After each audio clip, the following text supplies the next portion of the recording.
Thank you for choosing MTG Burgeoning for your Magic the Gathering content. Give us a thumbs up if you enjoyed this video and consider becoming a subscriber.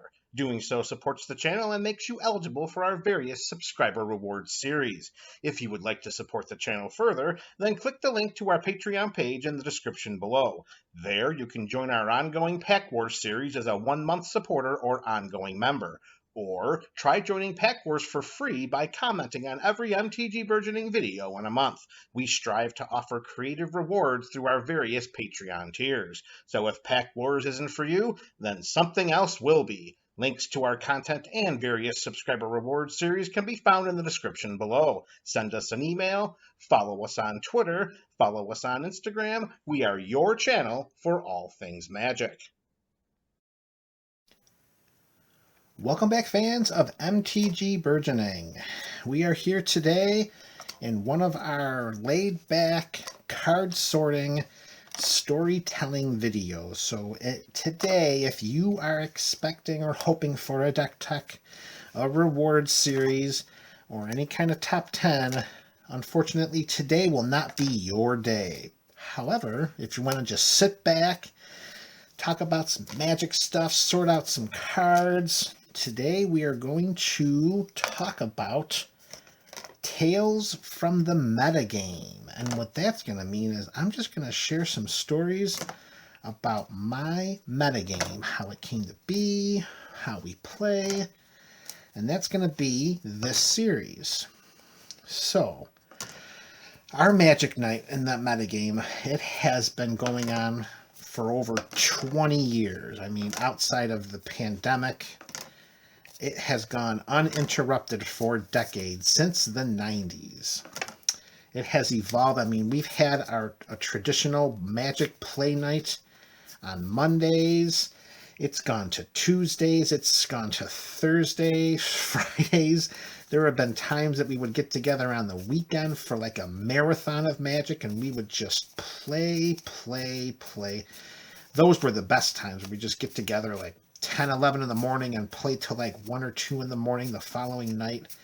Those Magic marathons, boy, I'll tell you, I mean, it's been many moons since we've been able to do that, of course, because, you know, pandemic uncertainty and stuff like that, but that's the origin of our Magic nights. And in our metagame, you know, whenever we sit down to play, we have a certain set of house rules. I mean, everyone does when you're playing in your own at-home game.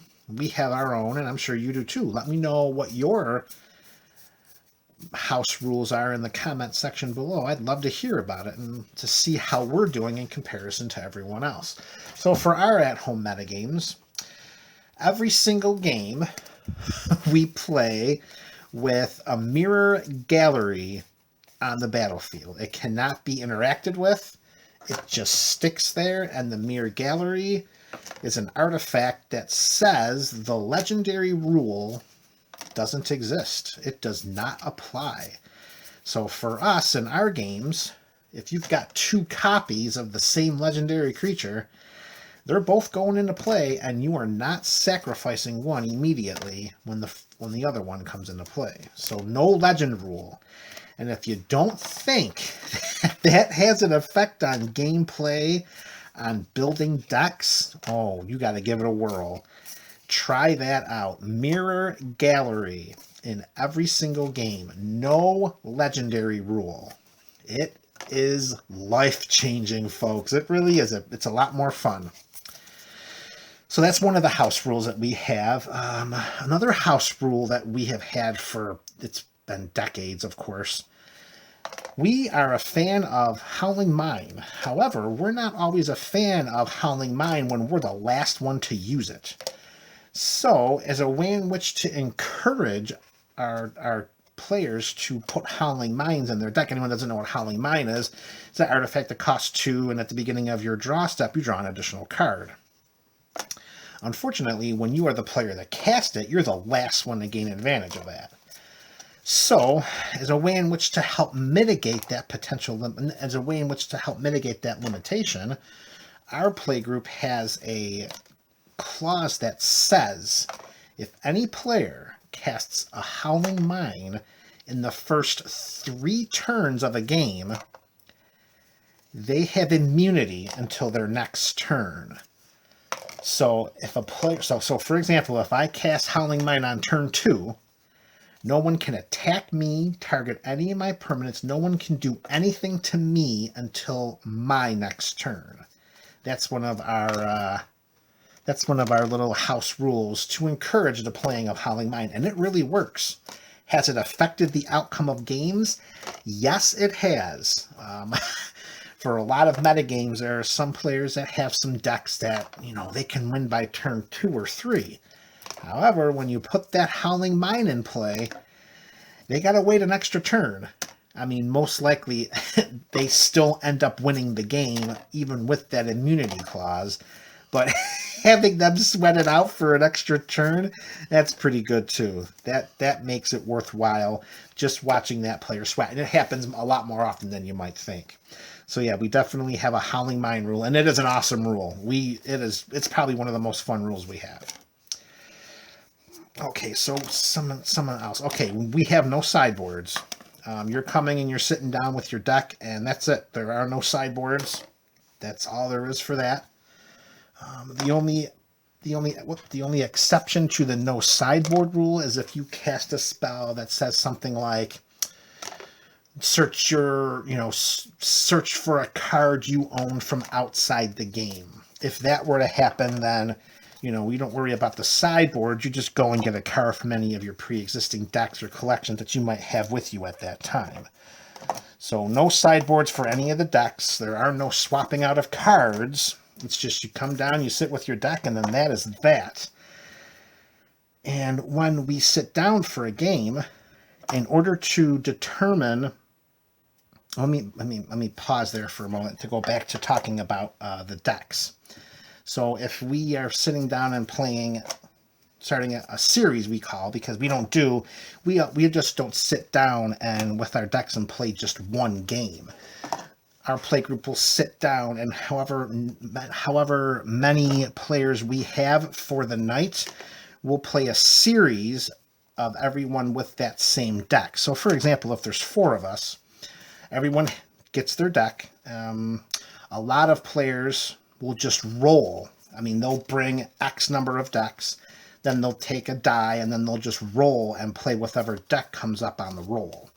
That's pretty cool. That's what I do. That's what a lot of other players do. Not everyone does that. Some players will just play with a predetermined deck. I mean, that happens too, which is fine. Me, I always roll for my deck. A bunch of the other players do the same thing. So you eventually you pick your deck, and we sit down, and if there's 4 of us, we all have the same deck. We play a series, and in that series, the first player to win 3 games wins that series, and that's how it works. No swapping out of decks, no swapping out of cards. Like I said, sideboards do not exist. That is how we play at the kitchen table when we have our Magic nights. And, it's very rare that a player will come down and sweep all 3 games, because once someone gets a 1-2 game lead, well, then they start to become a target. And once you become a target, it makes it pretty difficult to follow through on whatever predetermined game plan you have for victory. So, I mean, it's great. I really like it. It adds different dimensions to play. I enjoy it. And those are the way in which we have a series. We don't just play one game. You don't sit down with a deck, play one game, and then move on to the next one. You're sitting down, and you are playing a whole series with the deck that you have. I like that a lot better. I think you get to have more of an intimate knowledge with your deck. You can really play it. You can see what you need to do to make the deck better, how it responds to different types of gameplay and other deck archetypes. It's wonderful. Absolutely love it. All right, so that's that. And, mulliganing. There are no sideboards. The only way that you can mulligan is the old school, way back in the day, way of mulliganing. And if you know what that is, that means that the only way you can mulligan your starting hand is if you have a hand of no lands or a hand of all lands. And that is all. So if you're staring at an opening hand, of 6 spells that are all 5 CMC or more and 1 land, guess what? It's probably going to be a rough game for you. That's another reason why we play the series, because one bad game could really dictate who wins. And by playing a series over a number of different games, it has a way in which to kind of even out the gameplay, to have a better understanding, a better, result, better characteristics of what a deck can really do. So that is definitely that's the only way we can mulligan. We play first 1 to 3. We roll for decks. You put out, that's it. No sideboards, Mirror Gallery, Howling Mine rule. That is the basis. That is the skeleton of MTG Burgeoning's Magic Night. I'd love to hear yours. Tell me in the comment section below, what house rules do you have for your Magic games? This is MTG Burgeoning, your channel for all things Magic.